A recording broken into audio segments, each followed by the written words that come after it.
Hello, everyone.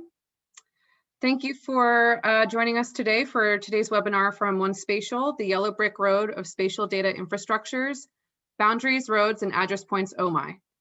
My name is Bridget Nolan, and I'm the Deputy Director here at NSGIC, which stands for National States Geographic Information Council. If you're unfamiliar with our organization, NSGIC exists to advance effective national coordination of geospatial information by supporting state-level cooperation. We serve as a national forum for the development of capable and future-oriented geospatial leadership. If you'd like more information on how to get involved with us, please visit our website at www.nsgic.org, and I'll also pop that in the chat box shortly. Some reminders for our call today: all attendees have been muted on entrance. There will be time at the end of the presentation for Q&A, so please go ahead and place your questions into the chat box, which will then be read aloud at the end of the presentation.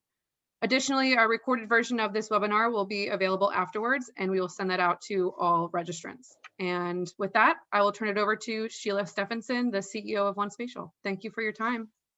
Thanks, Bridget.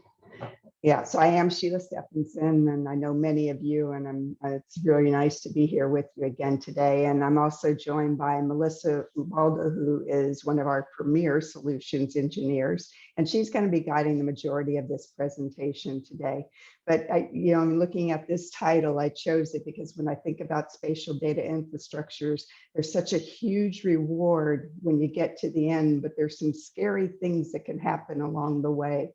And so we want to kind of address some of those things today and share with you about ways that we can make that path not so scary. You get the next one, Melissa. All right, so it's there me. You go. Yes, you want to take over, Melissa. Thanks. All right, so hello everyone. Again, thank you for joining us. My name is Melissa Ubaldo, and like Sheila said, I'm a solutions engineer at One Spatial. So I also really like the title that Sheila had picked for this presentation, but I first want to start with a statement, something to state the obvious, that data is everywhere. So if you're like me, once in a while, you like to Google your name just out of curiosity, but mostly out of boredom. I'm not at all surprised that there's not much information there about me personally, but I did learn an interesting statistic from last week. I read an article from techjury.com or .net, and in this article, it says how much data is created every day in 2020 from last year. So for every second of last year, actually every person created 1.7 megabytes of data. And the only reason why I'm bringing up this statistic is to emphasize the abundance of data. And similar to the data that I generated last year, a good chunk of that is neither interesting nor useful. So for example, you don't need to know how many times I threw money away at Uber Eats to bring me McDonald's fries. On a more significant and on-topic note, everyone in the GS community is well aware of how many organizations and individuals are eager to share their data with you. But the question is, how can you determine the level of trust that you're willing to give it? Would it be enough to actually base critical decisions off of? That inherent distrust is not uncommon. So how do we actually harness the value from our data? I think that the best starting point is to assess what the data looks like when it's shared with us. Is the format, the data type that we're used to working with, is the schema laid out in such a way that we're sure that a field name called number_ID is referring to a unique identifier as opposed to maybe a house address number? Does the projection reflect the same precision that we want? If we have dual carriageways, are they represented as simplified road center lines? Of all of these concerns, how can we assess how good or bad the data quality is? So really what we're asking here is, what do we want to do to, or what do we have to do to make this data useful? Are we having to convert data formats? Are we having to remap our schemas? Are we also having to tweak our precisions, make exceptions for data that's been represented differently? Do we have to constantly build out our QC process to measure the overall quality of that data more accurately? The main reason why we must concern ourselves with this mental checklist is because, again, the abundance of data grows from the availability of multiple sources. So even if we have a methodology in place to tackle this list, an even bigger question is, would that be a bigger question would that be of data governance? who maintains ownership. So I'm going to give the floor back to Sheila. She will discuss how we can bring sense and harmony for this dilemma of data abundance and data governance. Thanks, Melissa.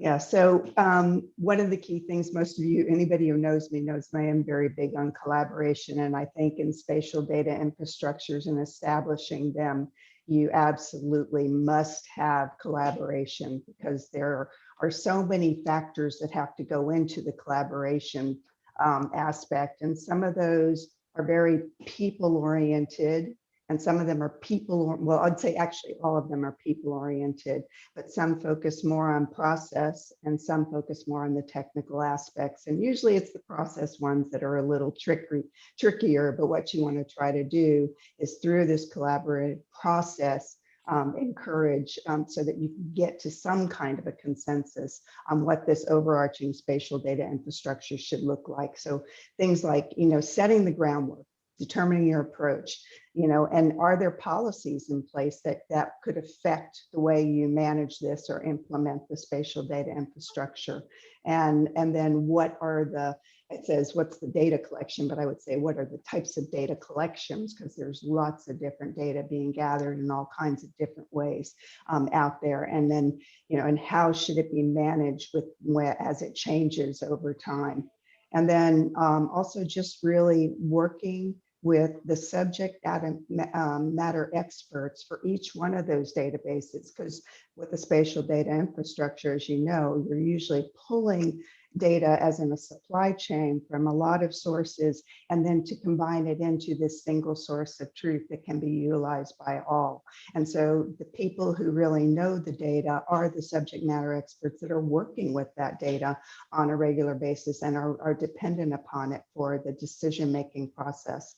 And so working with them is critical to make sure that the data as it's compiled is going to meet everybody's needs. And really drive benefit to them.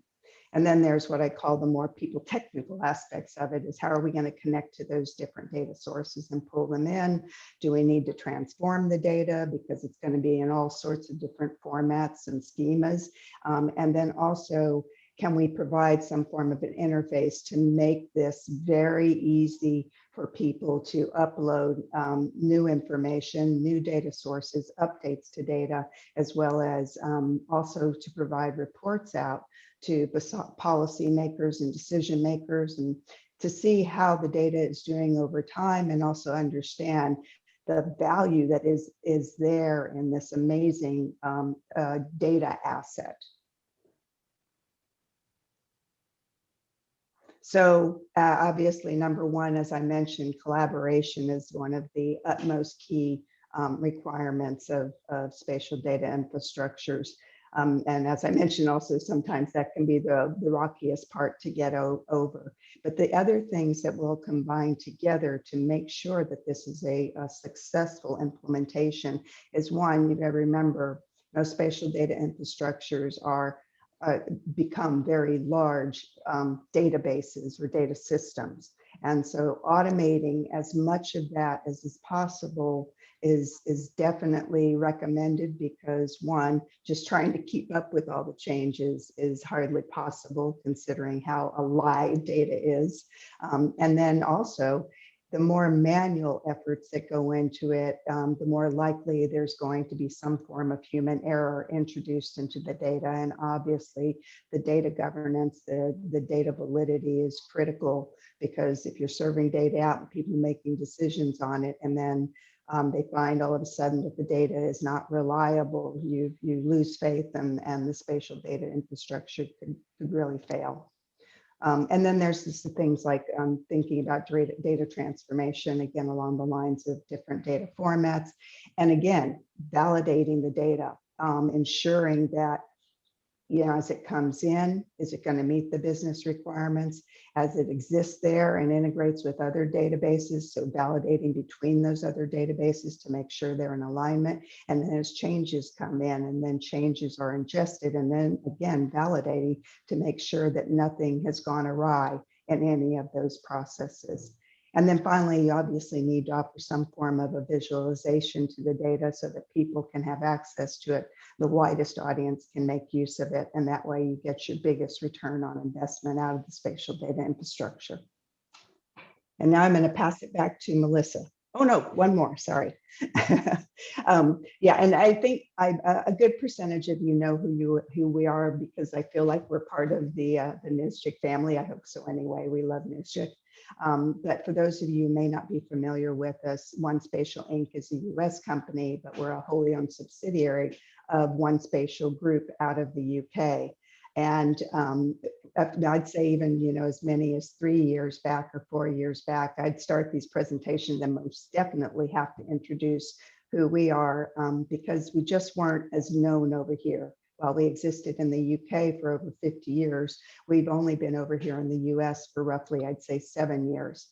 And when I joined with One Spatial back in 5 years ago, we had 2 clients, and today we're in the neighborhood of somewhere 50 or 60 clients, utilizing the automated rules engine to do the things like QA, QC, and validation, cleanup of their data, support the spatial data infrastructures in that, and also support the automation of some of the workflows of the data, and to deal with things like change detection and or conflation, which is another very powerful automated tool that is built into our rules engine. And then to be data agnostic, because while a lot of us almost bleed GIS, not everybody is out there gathering their data and utilizing it in GIS. So to be able to incorporate many different formats of data into the spatial data infrastructure, and also to be able to validate between those different databases and formats and systems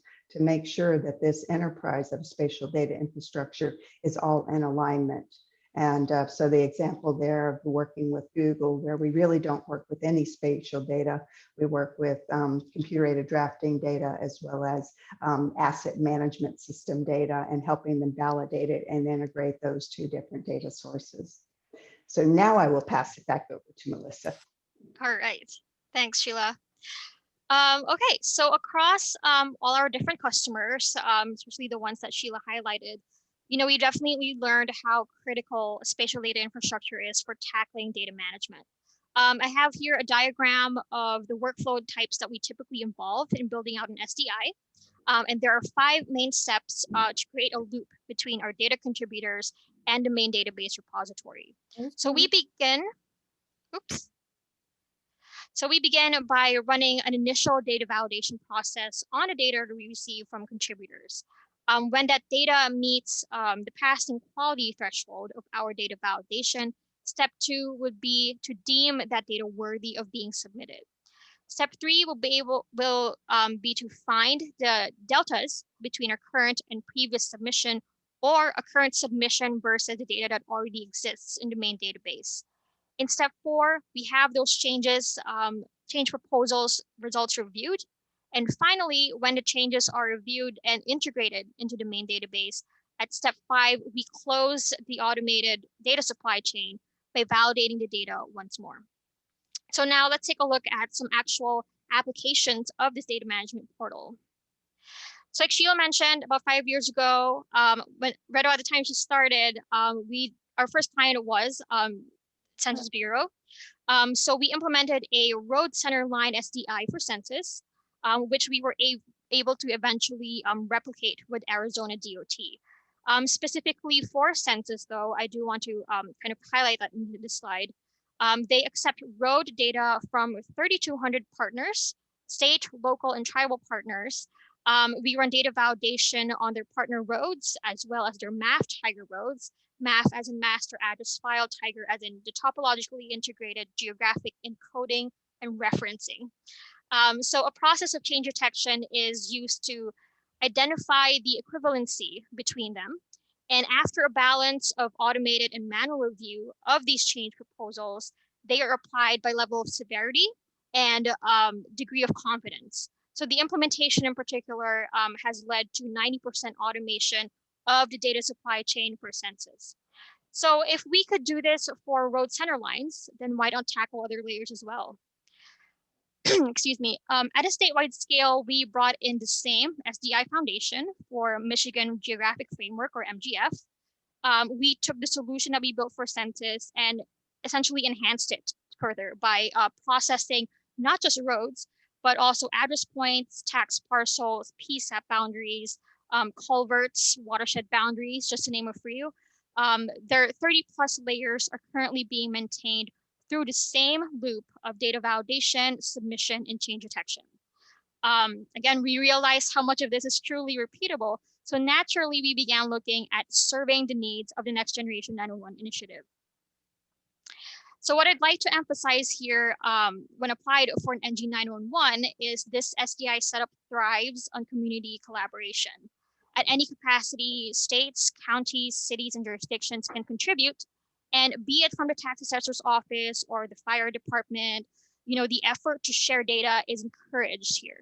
We're still looking at the same 5 steps, and under that is what we call the NG 911 rule pack, or the consisting of the 60 plus layers, 300 plus NEAR rules, and some custom NG 911 rules that we have, which establishes that baseline data quality standard in the initial data validation. So how about we see these processes in action? So what I'm going to do is first run through how a data contributor can submit their data through One Data Gateway. And I'll be showing you the product in a second, and utilize results to address any issues that have been identified. So I think a good example of data validation data set that we can work with today is something that every organization maintains autonomously, but when it's consolidated, they're actually inconsistent, to say the least. It is that of boundaries. So we are going to run through data validation for boundary management. We're also going to look at how we can check data quality against other features when we submit address points and road centerline updates, just as an example. So with that, I'm going to go into my One Data Gateway. It is the our setup for the submission validation and completion portal that we have wired from One Integrate. So after logging in, we should see which workflows are available to me to run as a contributor. Because the entire configuration of all of these workflows are built within the One Integrate rules engine. All we have to do is pick one and simply submit our data. So I'm going to select, where's my California? So this is a pilot that we did for the state of California, where we tried to propose a boundary management process for their county boundaries throughout the entire state. So I'm just going to go ahead and make a submission here, and I'm going to drop in my Solano County boundary. So a pre-step here that's happening right now before the process actually run is to configure the schema mapping. So it's where our submitted data and its attribute tables are matched as best as possible to what the rules have actually been written to run against. So everything looks good here, it says, but let's go ahead and make that quick review. So we're seeing here that our submitted Solano County is being submitted as a county boundary submission, just pretty generic. And all it's requiring us to do is map over a name and a geometry for that submission. If you have a longer list of attributes to run, if we had more attributes to map across, we would need to do this just once, because this actually allows us to save that mapping for next time. So once everything looks good, we are going to go ahead and hit continue and actually kick off the process. So notice here at the top, we are starting it by reading in 2 different data sets. So one is our submission, and the other one is automatically tapping in to a repository where all our current county boundaries are located. I only grabbed a handful, so we can run this a little bit faster. So once our submission is in, and again, we're automatically tapping in, all these features are cached into our data. So right here in this step right here where it says update geometry of submitted county, we're not actually making changes to this. We are looking at the features that have been cached. So after finding the county boundaries, we're only going to touch the ones that are actually adjacent to our Solano County. We want to run what we call the essential geometry checks. This is the first set of rules that we want to run our Solano County against, or actually everything in the data. And the reason why we like running these essential geometry checks is because these are on a topology level, we want to make sure that we don't have any issues in the geometry. For every check in here, we are seeing what are conformance rates, because these are rules. We want to make sure that our features conform to those rules. So we're seeing here that we definitely have 100% in all green throughout throughout this specific set of rules. So definitely we are not seeing duplicate features. We don't have any kickbacks. We don't have any spikes. Everything is clean. So the build topology process here breaks our features down into phases. I probably don't need to explain this to the NISTIC audience in particular, but if you imagine a regular Venn diagram, you'll have an area where the two circles overlay each other. That shared middle area is what we want to flag as an overlap, because it's a face that's being shared by at least two features. In the inverse of that, of course, is the absence of a feature within a face. So we flag every single one of those spaces, and we want those to be identified as either overlaps or gaps. So when we run our rules in here, we're only checking gaps and overlaps for the actual submitted data, which is Solano County. And we're seeing that there's at least one occurrence of each type of nonconformance for Solano County, which is why we're seeing that 100% of it actually failed that rule. So how many gaps and overlaps did we actually end up generating? We have less than 700 to run through. And what I like about it is the way that we've set it up is to provide us context for these gaps and overlaps. We're also providing a copy of the adjacent counties to my submitted county. So I'm going to go ahead and hit continue and bring us up here where we can actually download a copy of that exported results. And what's also nice here is there's an auto-generated PDF report. If you open that real quick, it gives us metrics on what we just ran. So it's nice to keep this on hand if that's something that your organization would like to keep. Just a really nice option for you to make sure that your submissions are going well. All right, so let me bring in the those downloaded markups to my viewer.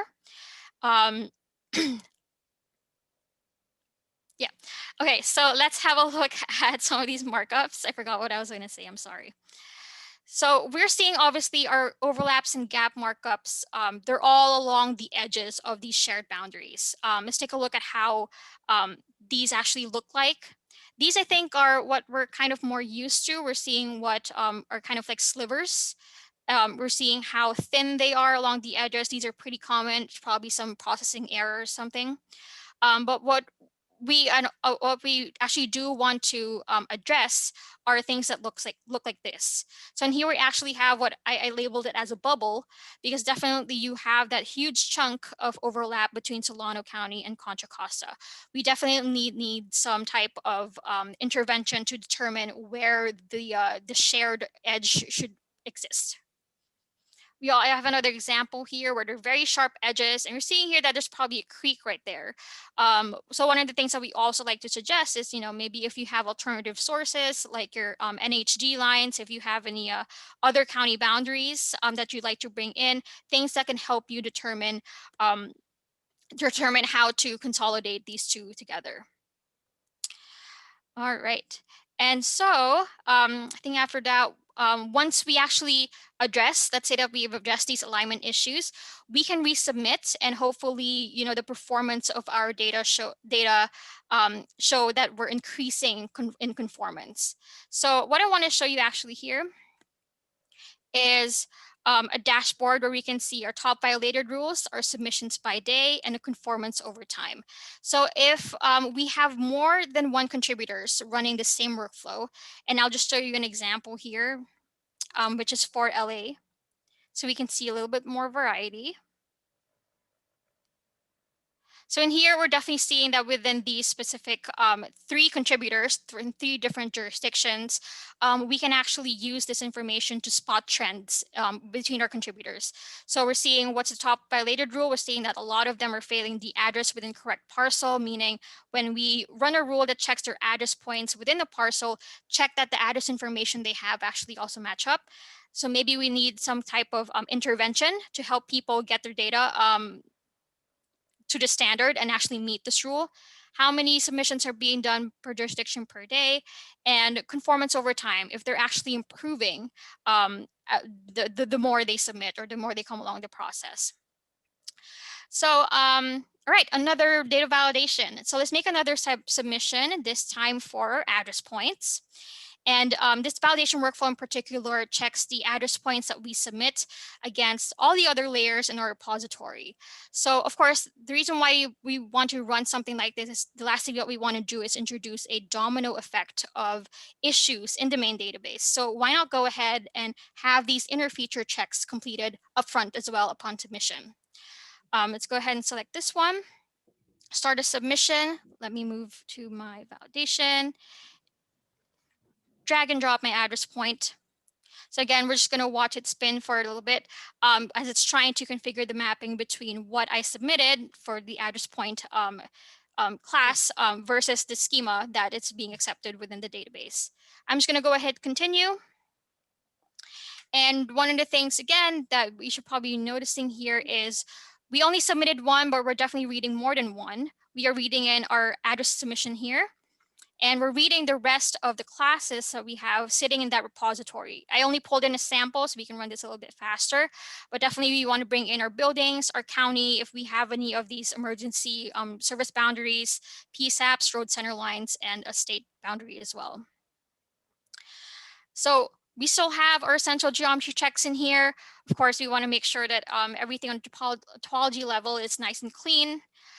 Next is the address points against address points. I only have one rule here. This is a reconfigured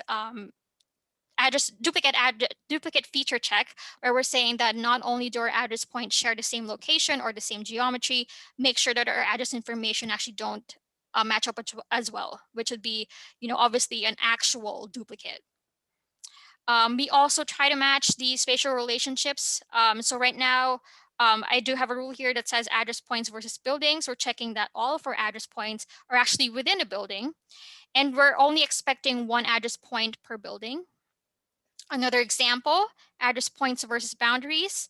We're making sure that all of our addresses have a PSAP designation, as well as any of our EMS, fire, and law emergency service boundaries.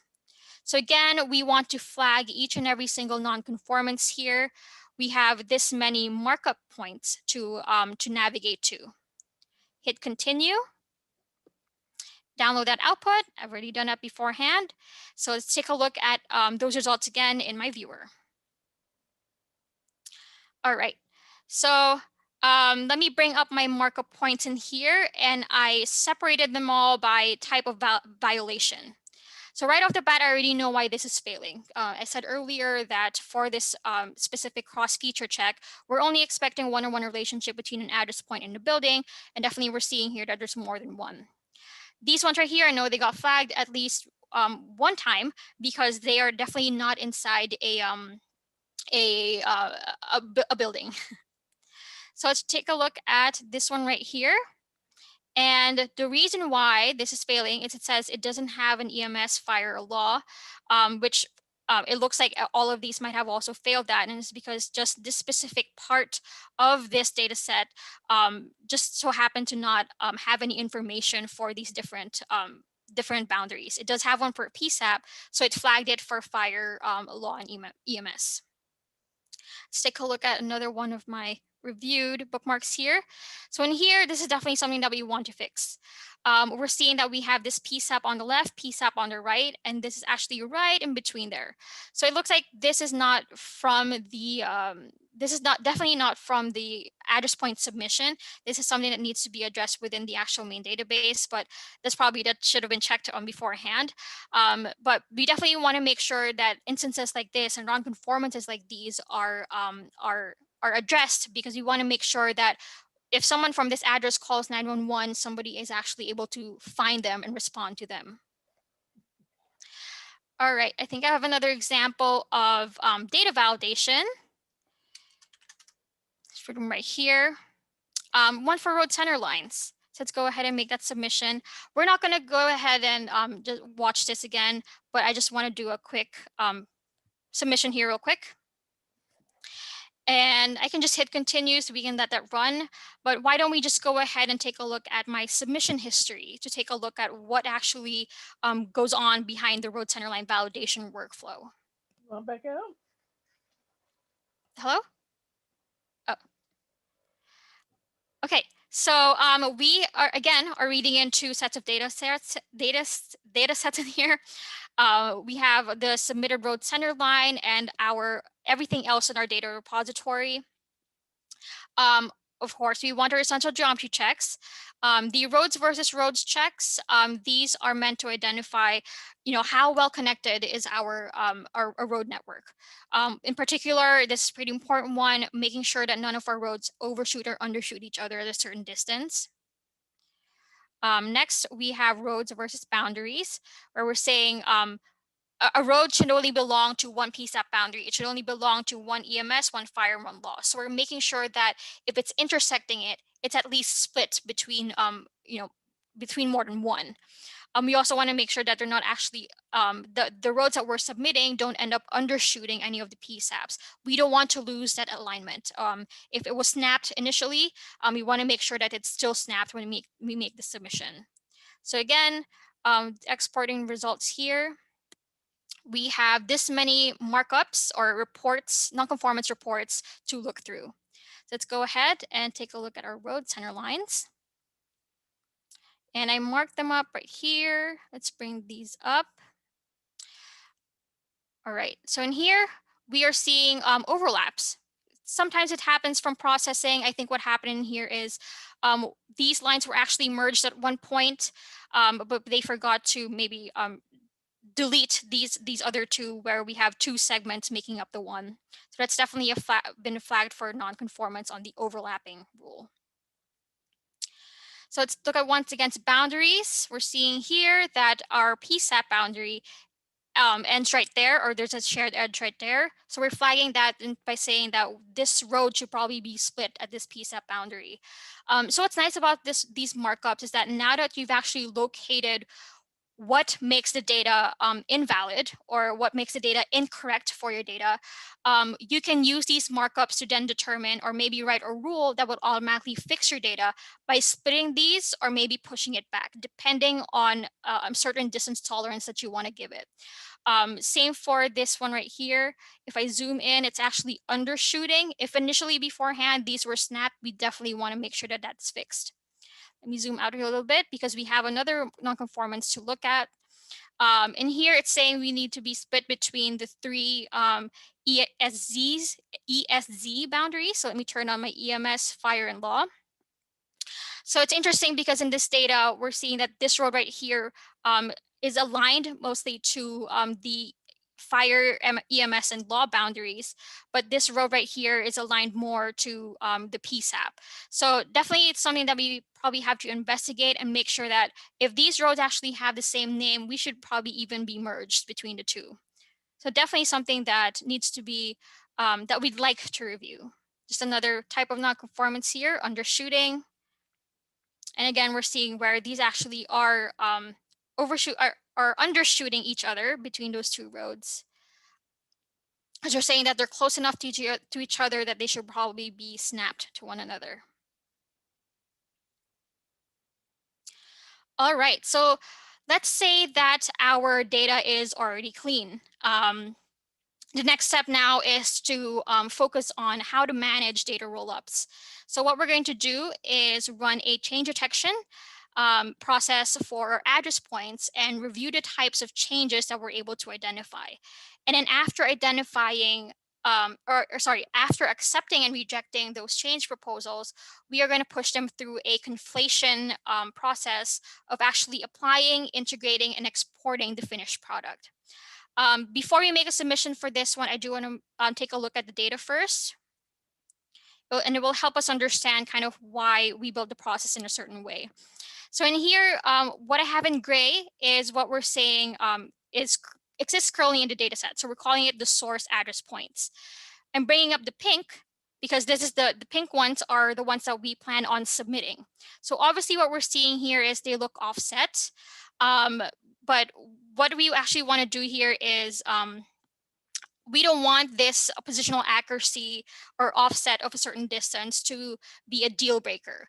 We can definitely write rules to find matches between the two within a certain set of parameters. So for this workflow, let me go back to OneIntegrate. And we have two ones in here. Let's go to change detection. For this workflow, we are seeing that it's asking us to submit two data sets in here. What we want to do here is to actually enlist the help of temporary classes, which would be our change proposals.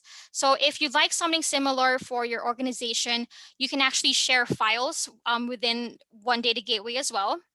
So in here is just a copy of those proposal layers, the helper layers, if we like, and it's empty, so it's something that we want to populate. And I also submitted a note in here that says, please submit the attached document along with your data. These are temporary classes meant to assist in visualizing detected changes in your data. So what I'm going to do here is you can definitely download a copy of that here. But I already have that copy, so let's go ahead and make a submission. Let's find my data sets, change detection. All right, address points being delivered, and the empty proposal classes for address points. Rolling through again, trying to map that. Let's give it a second to map that schema over. And don't worry, we're not going to sit through and sit here and just watch it rolling. We're just going to run through a quick overview of the workflow that's happening. All right, so we submitted 2 data sets, but it's reading 3. It's reading in our submitted address points. It's reading in or tapping into our source data, which were the gray address points that we saw earlier, which is what's currently existing in our main database. And we're reading in the classes of empty proposal classes to help us create these change proposals. So what we're doing here is after that's been uploaded, we do have these on-the-fly changes right here on the standardization step. And what we're trying to do here is, because again, our data is just cached within this specific workflow. When we say, standardize or remove any of these things, we're making these changes on the fly. We are converting things such as, string values that should probably be uppercase, so we can identify different types of matches. On this step right here, I'll open it up once it finishes running. What we're trying to do here is determine the type of matches or the levels of matching. Are they exact, as in they have the exact same geometry, they also have the exact same attributes. If there are one too many matches, here it go, it's done. One too many matches. If there are ones where they're close enough, or if they have the same attributes, but they might be too far from one another, or they have, or they match up spatially, but actually have different attribute values. So if they weren't there before, obviously we want to add those in. If they're not there anymore, we want to propose to delete them. And how many of these proposals, it's still generating that, do we have to review? Let's wait for that to run a little bit, but it should be less than 9,000. All right, it's done. So we have 2 representations in here for our proposals. We have the proposal points and our proposal lines, and I'll show you why we created it to this way. So after bringing that in again to our viewer, let me bring in here. So earlier we already looked at this view right here, but what we're saying is these ones actually do look like they should probably be matching if they're close enough. They are probably in fact representing the exact same set of address points, but just offset by a little bit. So what we want to do here is we're bringing in our proposals. For the ones that look like they're exactly matches, you can definitely see where we're accepting that black as and marking it as exact matches. We are also, for the ones that are within a certain distance but we're still considering as matches, we are reporting them out as proposal lines. It just helps us kind of visualize it better. And really what I like about this is, all of these classes, reporting classes, are definitely configurable. Whatever helps you understand and visualize the changes in your data better. If that's what fits your spatial data infrastructure, then I would say just go for it. So let's review some of the ones that, actually, we can just zoom into this one right here. where we're seeing this point is proposed to be added, that point is proposed to be deleted. And yeah, that's the one. So if I turn off my proposals real quick, we're seeing that this guy is right there, matching it to the pink, and we're saying that there's not enough between them according to the parameters we set to make the definitive decision to say these are probably matching. So because of that, that process, we're flagging this as something that should be added and go ahead and delete this one instead. So let's say we've already gone through the process of reviewing these proposals, and let's say that we've already accepted what we would like to be applied and rejected the rest, meaning we don't want to touch them for now. So what I want to do here next is bring in our reviewed proposals. If I jump back here, apply, change proposals, and start a submission. It's only asking me this time now for the batch of proposals that I reviewed. We don't have to resubmit our address points anymore because we already have these proposals on hand. It can determine what changes need to be made to the address points that are currently sitting in the main database. So I'm just going to go ahead and click and drag our reviewed proposals in here. Again, sit through and let it run through the process of mapping the schema over. I'm just going to let it reach past the configure mapping so we can take a look at some of these steps. And again, we don't really need to wait for this. So we are just reading the current data and not the one that we just submitted. This is a previous submission. Reading in those review proposals. Based off of these proposals, let's go ahead and start applying all these adds, deletes. If they're exact matches, again, we want them to stay put. So we don't want to touch them. And at the tail end of this excuse me, workflow, we want to export out our results. So let's take a look at the final product. Let me bring up, oh, right here. I think this is a good example where we're seeing that where we have these proposals, we're seeing that, let me review that one more time. Our gray ones are the base or the source. We are trying to update that with the pink ones, and we're saying these are close enough with the parameters that we've set. So we're saying that these actually match up. So what we're going to do is we're going to keep we're going to keep our data as is. So what you should see is if it's matching, we should see that our gray address points are black because we're saying retain it as it is, no changes found. So what if there were actual changes? Well, one of the other things that we did here for proposals is what if we have more than one to match up to? So if I turn on my labels here real quick, oh, there we go, and address points. So there's actually two address points in here. One is pink and one is gray. But they appear like they're both representing the same address, 62 Payne Road, Unit A, although it's formatted differently. We also have this one right here where it's 62 Payne Road, formatted a little differently, but we're saying they're close enough within the given parameters that this is a match for this guy right here. And if we zoom in here just a little bit, they're actually not on top of each other, not quite, but we're seeing a small vector there to say we are matching those two address points together. So when we get back to this view right here, we are retaining, oh, let me turn this off. We are retaining the grays with our blacks, which is saying they're matching, don't do anything to it. Same scenario right here where we have, it's really just between the distance parameters that are met versus the attribute parameters that are met. So we were able to find, even if we had multiple proposals to where we think these should be matching up, we accepted the ones that we said we had more confidence in. One that's pretty straightforward here are the adds and deletes. Let me turn off the label again real quick. So we didn't have any source address points in here initially, but then it looks like there might be a new development. So we added on a bunch of these address points. We were proposing to add those in. And so our results is we're adding that into our source database. Another straightforward example here is for our deletes, where we're seeing that we are proposing these to be deleted because it's not represented on our pink data set. So proposing that to delete, and we've actually deleted them. If I delete this one, there we go. All right, so I'm gonna go ahead and bring up our last slide again. This is the last time I'm gonna show this diagram. I know I showed it a bunch of times. So just something to kind of revisit our thoughts from the beginning. There's a wide selection, of course, of data providers, but inherently we do not trust that data at face value.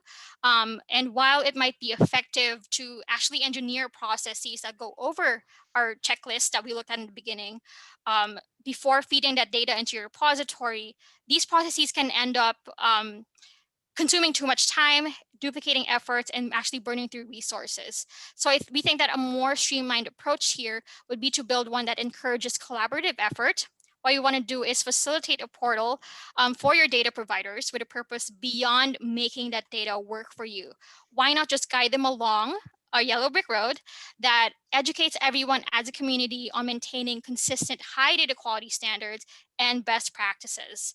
Unfortunately, I don't have a good enough metaphor for the wizard, but definitely Emerald City would be the SDI destination that we venture to together.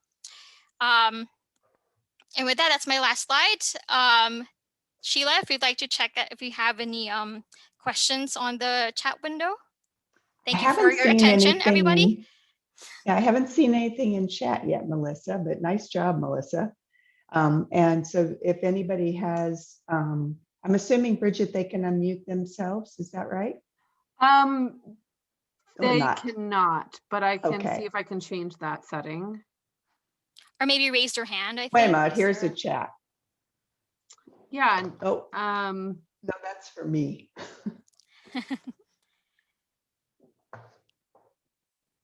Yeah, if anybody has any questions right now, feel free to pop them in the chat box and we can start a little Q&A.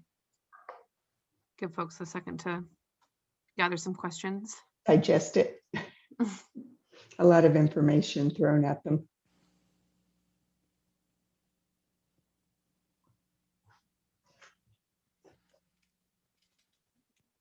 And of course, if there ends up being no questions, we are always available by email. As you can see on the screen there, has both mine and Melissa's emails, and happy to answer anything that may have occurred to you or may occur to you after this presentation. Oh, here comes some. So Idaho is asking, sometimes an error may not be able to get fixed. For example, when data between two jurisdictions meet up and they not come to an agreement. Can we get through the process while ignoring some of the checks? That's a really good question. I mean, because Melissa, do you want to answer or do you want me to take a stab? I feel like you want to. Okay, you know it, yes. Yes, so we have a way of marking exceptions, and I'd let Melissa elaborate on it. But so that once you establish that that is something you don't want to mess with, that it won't be reviewed again, or it won't be you won't be notified of it again as an anomaly. Melissa, anything to add there? Nope, it's a pretty good answer. Because nice and sweet. Absolutely. And I see a note from Bob to see if we could share our presentation to the group later, and we'd be very happy to. And Matt, didn't catch whether your system was built to be able to fix snap boundary topology problems with, and absolutely. So Melissa referred to that we talked a lot about identifying the issues. And especially when we talk to 911, you tend not to want to automate that process. You want to make sure you have the subject matter experts or the authoritative data owners looking at it.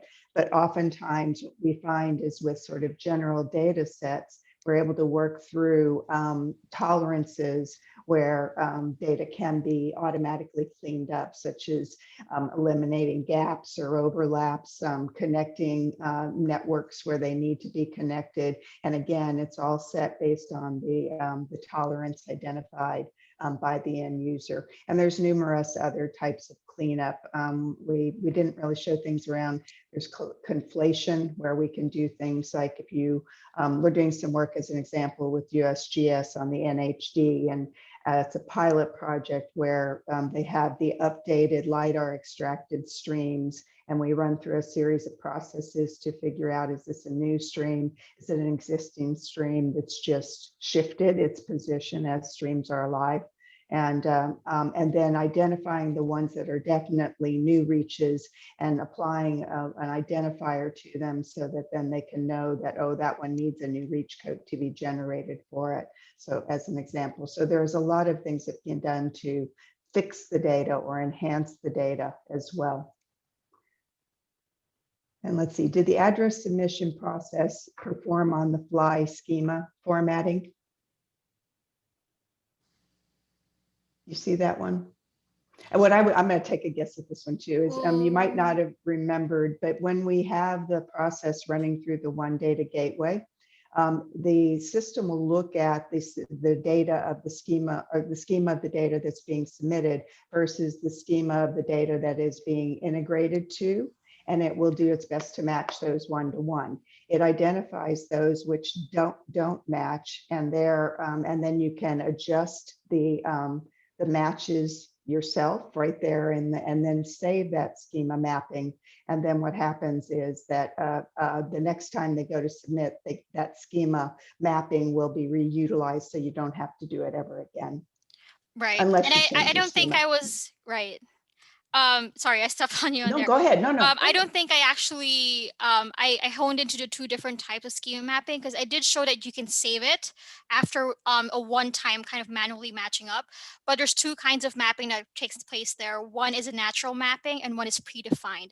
Natural, it means that, you just happen to have, for example, if you're using edgy-file-D databases, you always have a shape underscore length, shape underscore area, etc. If those are expected on the classes that you're submitting for the rules to be run, those would be matched up naturally, because they would match the exact same case, the exact same string as well. So for example, if I do have an NAME all caps that needs to be mapped over for NAME with just a capital N, what we can do there is do a predefined mapping by simply saying that map over all caps name to NAME with a capital N. I'm going to save it so that next time I run through this process, I don't have to map that again. So it really saves you time that you don't need to do that for every single submission. It's a process that you can definitely work with much easier. You can handle it much easier just with a one-time manual matching. Yeah. Right. I don't think I see any more questions. But again, like I said, I guess one of the things I always like to say is that I'm always amazed, because of having worked in the geospatial realm for so long and having done things like data translations in my early days, and just dealing with the overhead of managing all the data that seems to keep flooding in and flooding in. And I have been pretty amazed at seeing what the rules engine has been able to do with some pretty significant challenging data issues. So no matter how complicated it is, I always say, throw us your hardest problem and let's see if we can take a stab at it and help you get over that hump. All right, there's one more question, it seems. The world, or maybe a comment, the world is complicated. GIS tries to simplify it, but vertical integration is very problematic. And address points will not always fall into a parcel polygon. Some will have 0, some more than 1 or 2. Is there a way to streamline this Q&A? Absolutely. So you might have seen Melissa present on where when we've done this in numerous times, there's a lot of people who've worked to get their addresses into the parcel, but especially for things like 911, they really need to go into the building. And I'm sure the next requirement is at the exact spot of the entrance to the building, or the exact spot in the building, with whether if it's a multi-story or those sorts of things will eventually come about. But through the rules engine, we are able to do a number of things to help improve and ensure that the addresses are in the right spot. And so the things like Melissa was showing, where there was 2 addresses and 1 building. Well, the rule is, in that case, that there shouldn't be two addresses in one building. Now, there may be other rules that say, okay, that needs to be tweaked because if there's multiple floors, there, maybe they have more than one address point in a particular location. So then you tweak the rules to deal with that. There's things like making sure that the addresses are aligning as they're supposed to align with the street center lines. Otherwise, it's a process called fishboning, right? So you run them along there and make sure that they line up and look like a fishbone, or else if they don't, they tend to be, there's something wrong with them. Either they've totally got something wrong in the address, or they've got them misnumbered going in opposite direction than they should be going, or a number of things that could come out like that.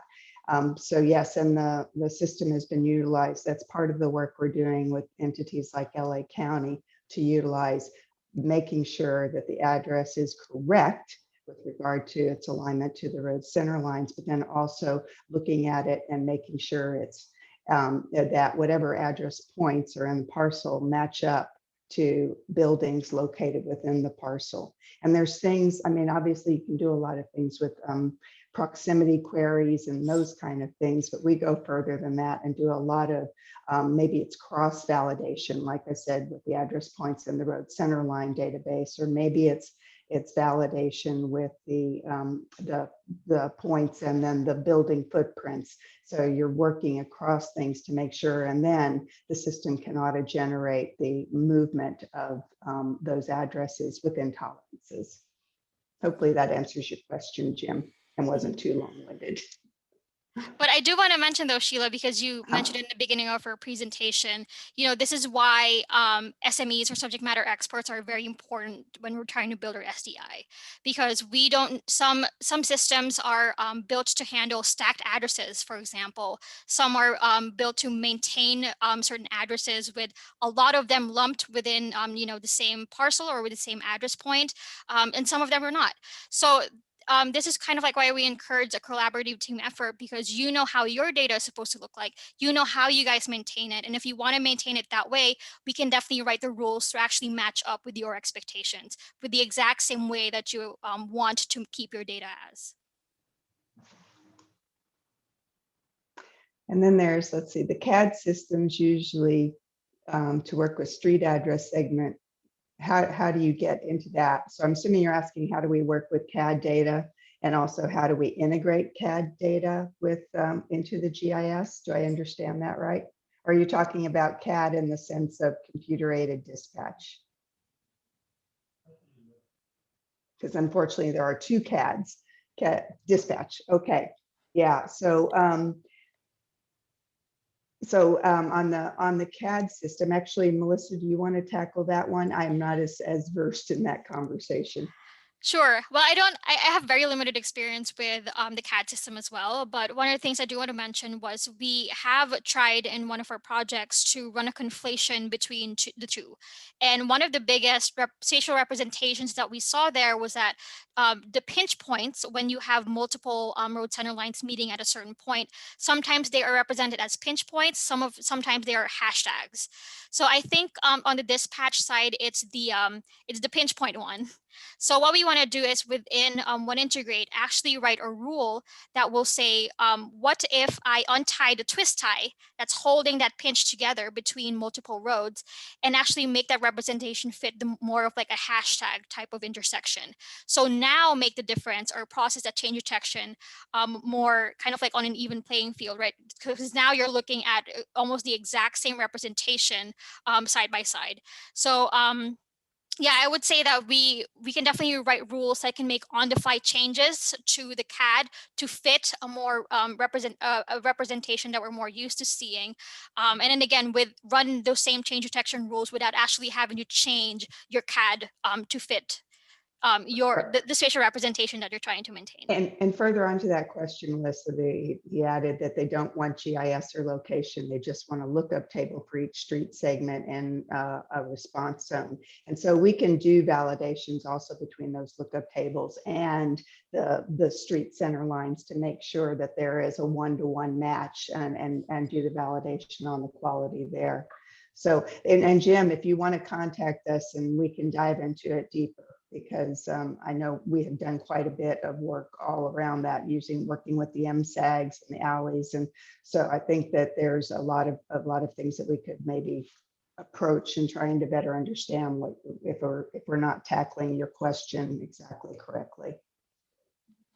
And there is another question. In your experience working with states, does building a rules engine geared to the most stringent use case scenario make a master address file less appealing to some agencies? For example, Department A needs rooftop address points, while Department B only needs addresses standardized to USPS standards, not location values. Thoughts on that one, Melissa? I think I need to Understand the read problem more? Yeah, because I'd say we don't, and obviously now, we work a lot back and forth between, and this was kind of what Melissa was talking about earlier, and I know we're getting at the top of the hour, but the use cases are often quite different for the different data sets, right?